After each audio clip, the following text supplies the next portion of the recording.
Landlords, don't make this mistake of putting up with crappy tenant behavior regarding gaining entry into a rental unit. Hi, my name is Rob Wells. I'm the Landlord Warrior on TikTok and YouTube. Please feel free to like, share, and subscribe to our videos.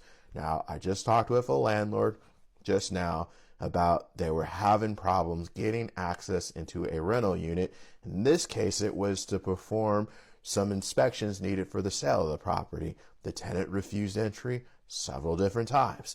And this is kind of a recurring thing that I hear a lot, where landlords will allow a tenant to refuse entry on multiple occasions after trying to informally work with them about doing stuff, and then they throw their hands up in the air and say, I just give up. No. Okay, that ends now. Okay, I want to tell you what the solution is. Okay, and it's quite simple.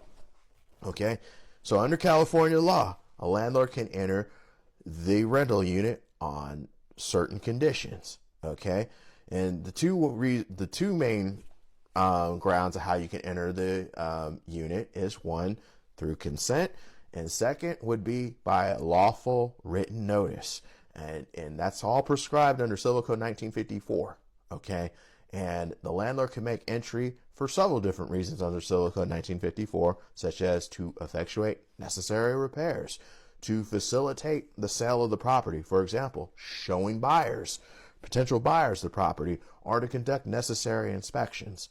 Okay, what this landlord made, their mistake was they just allowed the tenant just to kind of do whatever they wanted to do. Okay, I always recommend, if you can't informally work out with your tenant entry, you're going to have to go the legal route. The legal route is giving a formal notice of entry. Generally, the law says you have to give at least 25 hours notice. Okay, my recommendation is the more notice time you can give to a tenant, the better, because if the tenant refuses entry at that point upon a lawful notice, you can give them a 3-day notice to perform. Usually under most agreements and the law, you have to warn the tenant, telling them, hey, listen, you are unlawfully denying me access to the property. Another tip that I like to give landlords is I like to keep my entries during normal business hours. Okay, it says like regular business hours under the Civil Code. My definition would be do it during like Monday through Friday, 8 to 5 p.m. like whenever the Superior Court is open. Okay, because guess what? When your tenant, we end up in court and your tenant's complaining about, oh, you wanted to make entry on a Monday at 9 a.m. in the morning.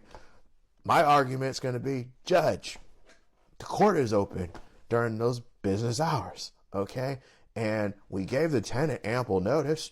And in this case, we gave her like 2 weeks notice, basically, that we needed to do this inspection. And yet she refused to do that inspection.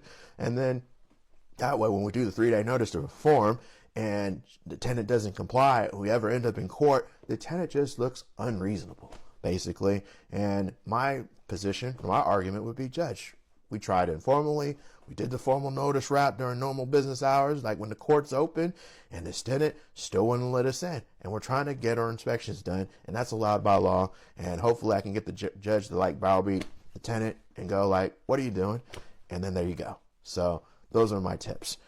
Folks, you got comments, questions, put them down below. If you are facing this problem and you're in the Northern California area and you need help getting through a tenant that's denying you access to the property, feel free to reach out. We might be able to help you out. Until next time, folks, I'll talk to you then. Thanks.